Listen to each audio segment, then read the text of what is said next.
what have we got here? Over the last few weeks, I started playing Trail of Cthulhu on Foundry, and I thought it might be a really, really good way of actually showing and sharing some of the experiences I've had with it, because it wasn't actually that easy to set up initially. There is a system out for it, which is great, but it's not an official one. That refers only to the system's reference document, the SRD, so it doesn't have all the abilities in it that you need for a Trail of Cthulhu character sheet. So I thought I'd just talk you through my experience of how I had to set it up.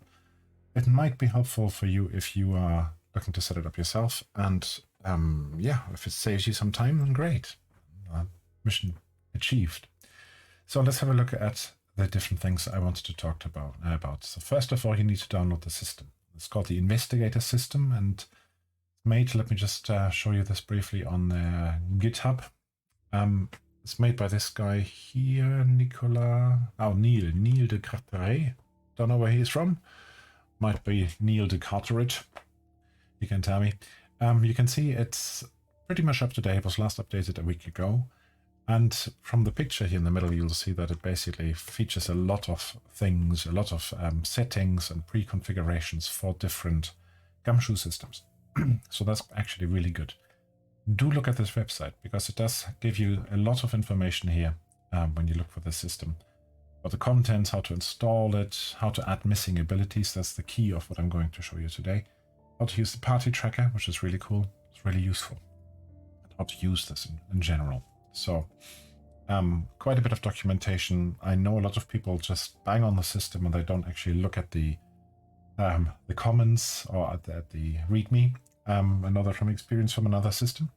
I did it myself, I have to say. But hopefully you are well equipped now. So back to this. Once you have installed the system and you started with your world, I'm not going to go through that. There's lots of other video tutorials available for that. The next thing you then get is you get a compendium. And the compendium, we go across here, they will be under your default compendium. You will then see some more cryptically named ones, but the key one here is SRD abilities. That's all of the system reference document from Gumshoe. I'm not sure whether you need to include this, could be useful though. But the key one is under the item list. This one here, Path of Cthulhu. Of course, it doesn't use the trademarked name of Trail of Cthulhu. This ability list here gives you the base abilities that you need for Trail of Cthulhu, but they are only the ones that are on the systems reference document, the SRD.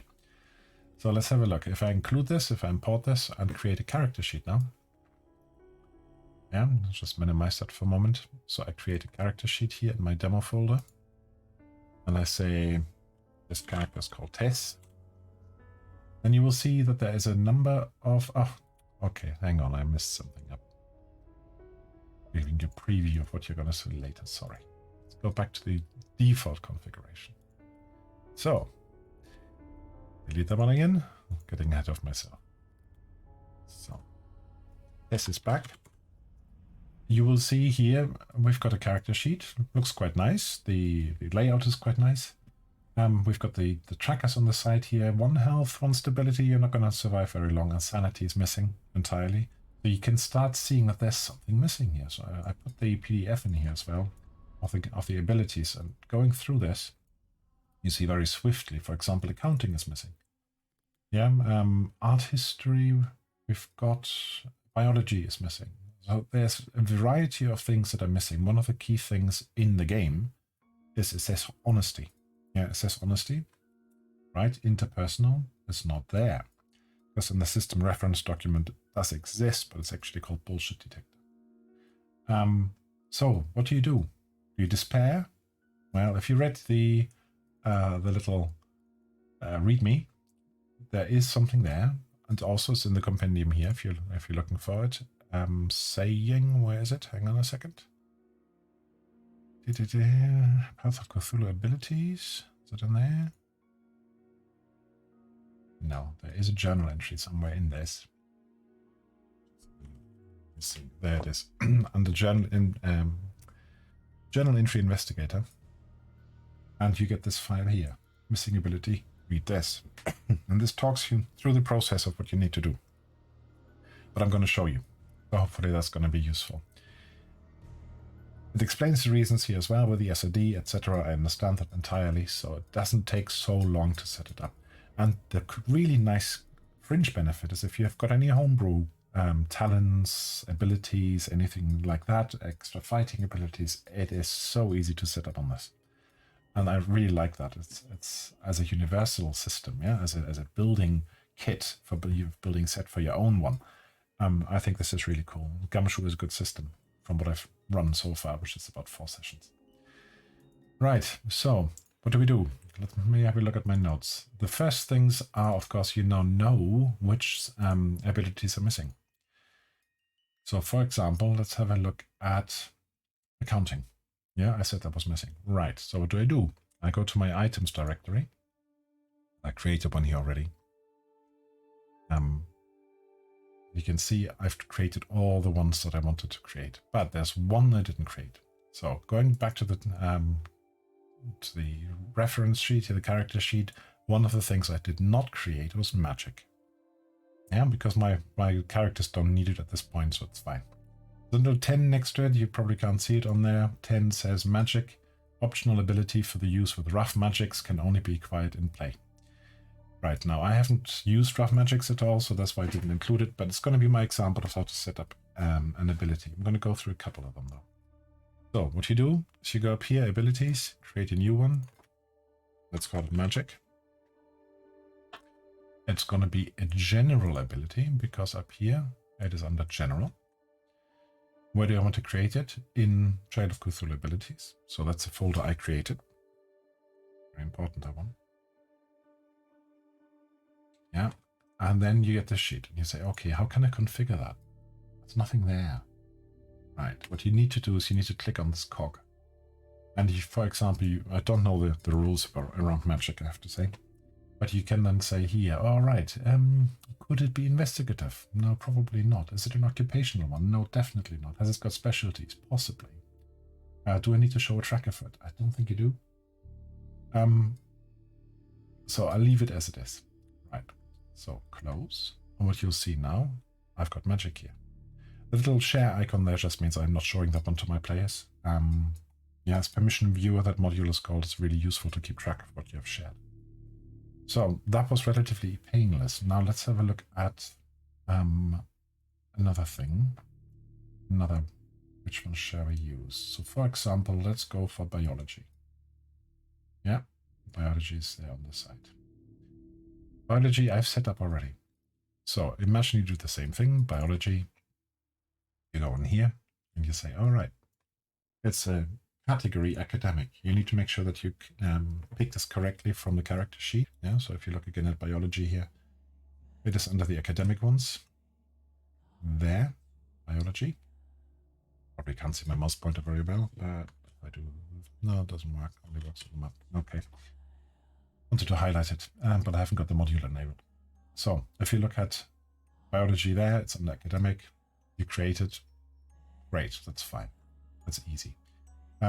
What's more difficult is something like in the general abilities, for example, is sanity. Yeah, so we had in the system, we need sanity for the system, of course, it's a Cthulhu system, and stability we needed. My character sheet, however, my good old Tess, doesn't have sanity yet.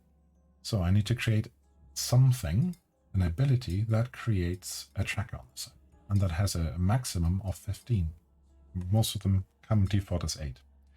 So I go back to my folder, and I'm going to make a sanity 2 now, I think. Yeah, I'm going to show you my sanity, if I have any. So this is how you would configure this. You've got sanity.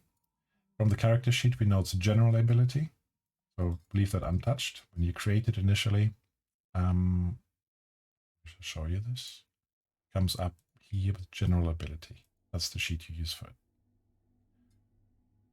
You then can modify the min and the max. Now the min actually, sanity, is 0. And for stability is -12, health is -12, magic is 0 and up. Oh, I needed something for magic. Could have used magic for it. Just too slow. So sanity doesn't have specialties. Excuse me. That's the bad with the cold. It's occupational? No. Sanity is not occupational, although some people might wish that. And we definitely need a tracker. So this thing here allows you to show a tracker on the side of the character sheet. You don't automatically refresh sanity. So we're not going to include that in here, and it doesn't allow you to go first in combat. So let's go back to magic for a moment.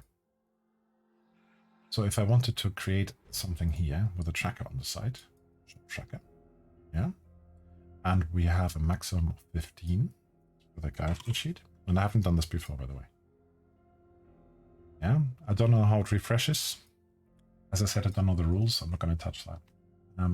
It's probably going to be in a full refresh, I reckon. So that's it. I have got that configured. And now, of course, I think, great. Yeah, I'm ready. I'm done. I can just zoom ahead and do this. So what do I do? Do I just reopen the character sheet? Do I do that? So I could go back to Tess and say, where's magic? Magic is not there. What I can do, but this is not the best way, the obvious thing is you drag the item onto the character sheet. And pop, there it is. Yeah, it starts with level 1. I could have lowered that in the configurations, got a maximum of 15. Great. Yeah, that's really good. But if you have to do this for each of the abilities, you would be there some time, especially if you don't have to do it for each of the characters as well. So the best way of, once you have built your list of all the abilities, so if anybody needs the list, it is here. You can take a screenshot or something. That's the ones that are missing. Once you've set them all up in this folder, which I called Trail of Cthulhu Abilities, you hit right-click on it. You say Export to Compendium, Destination Pack, TOC Abilities, Merge by Name. Yeah, fine, because I've got it pre-populated other than magic. Export Content. And says, yeah, we've done that. You can see that over here as well. So, unfilter. Trail of... This is the ones that just all exported, and that should have magic in them. Ooh, of course it doesn't. Why did that not work?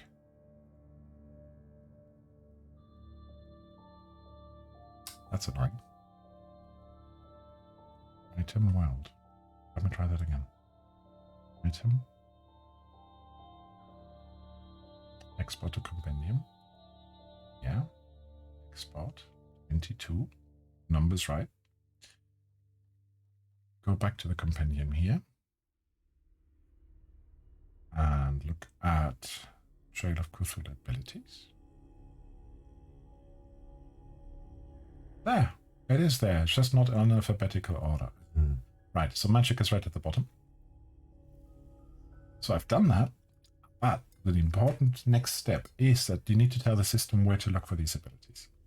And that is actually over here in the Investigator system setting. There's some really cool stuff. So it starts off like this, Path of Cthulhu. Yeah, you've got different colors, you can choose those layouts, etc. But you're basically telling the system where to look for skills. So the opponents, the NPCs, only get a small set of skills. That's one on another compendium.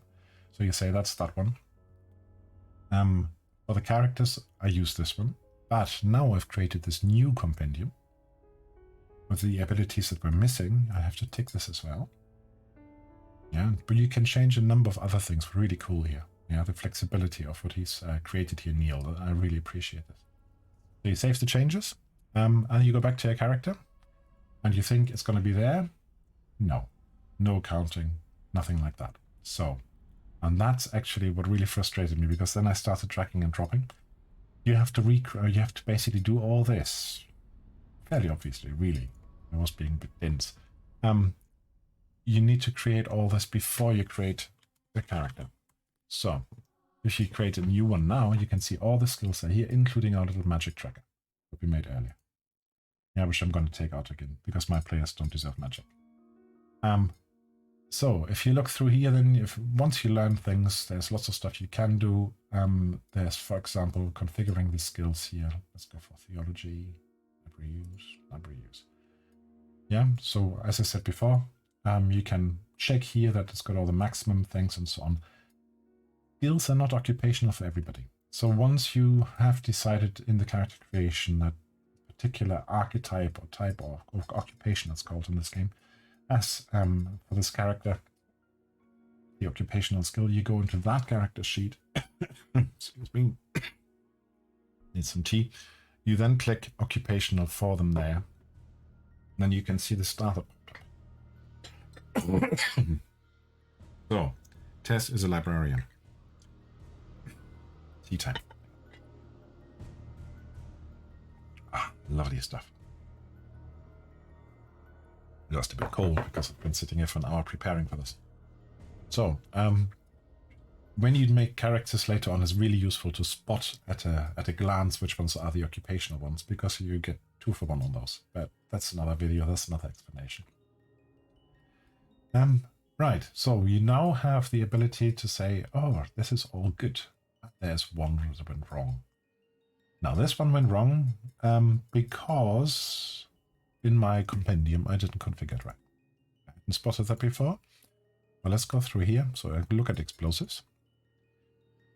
And what it should be an investigative one. Pretty sure. Double check. Explosives, or is it general that can be investigatives? Explosives can be both. And again, that's a bit confusing in the system. They could be either be that or they could be that. But I still configured it wrongly, I think. So let's have a look. What did I do here? What you need to do is you need to say it can be investigative, but you leave it as general. That's what it was. So I click this. Close. Now what I don't know is whether I have to recreate the character or just refresh the character. Oh dear. Oh dear. Right. Tess, you gotta go again. So sorry for Tess. She gets knocked off a lot. That's the Tess character. So, recreate it. It's still there. Okay. See that little magnifying glass that basically tells you that it's it can be used investigatively. And that's important because you can basically see in Gumshoe systems investigative skills and general skills work very differently in the way they use the pools. But okay, I'll leave that for now. I'll suss it out later. What else do I want to show you? Let me have a look here. Yeah, one thing you can do is in the items, and I've done it for art, I think, you can create notes here at the bottom. And that's very small, I appreciate that. But you can see it's a bit of a tiny little letterbox you can read it. And how useful is that to my players? You can't resize the whole window. So it always comes up nice and neat, which is good. But if I wanted to have the information about the skills copied and pasted from the rulebook just for my players, of course, then what I've done actually is I've created journal entries for them. So if you go into rules reference here, this is all stuff that I created. And you go into general abilities or investigative abilities, and it was art. Then you can see here, yeah, this is the description of the skill from the rulebook. So I don't have to go digging through my PDF. I don't even have a hard copy of this because my shelf is too full. So that is a decision for you to make whether you need the notes or not, because you might not even need them at all. One thing I find very useful to have in the rules reference here is the condensed rules PDF. You can get that from Pelgrane's website. And with the PD Foundry module, I basically stuck that on there. If anybody wants to briefly look through this at the table, yeah, they find the condensed rules here. It's 24 pages. And that tells them everything they need, including the different occupations and different skills. Oh, this cough is nasty. Well, it's not COVID. I myself tested several times. So, and it even has a little bit of firearm labels in here. What else did I want to say? Categories, yeah. You've seen already when you configure an ability, make sure that you pick the right category. Whether they're general, investigative, or both. I'm sure you've got this now. Yeah, but if I look again at my abilities, if I wanted to make accounting general and, I need a general one. So psychoanalysis could be investigative and general. Yeah. Then you take this one here, and that's all you have to do. Is it? Is it? Can it be? I don't think it can.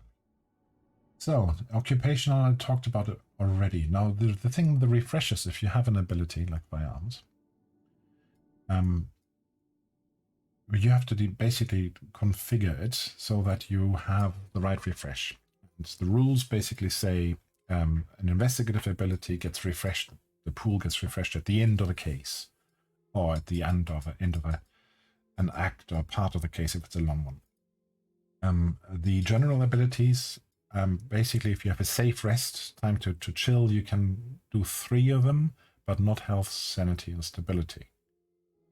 Yeah, so that's actually not tracked on here because you have to choose which 3 you're going to refresh. That needs to be manual. On the 24-hour refresh, there's a list in the systems document, sorry, not the systems, the rules book, that tells you athletics, driving, firearms, fleeing, firearms again, piloting, riding, scuffling, and weapons, which is basically melee weapons.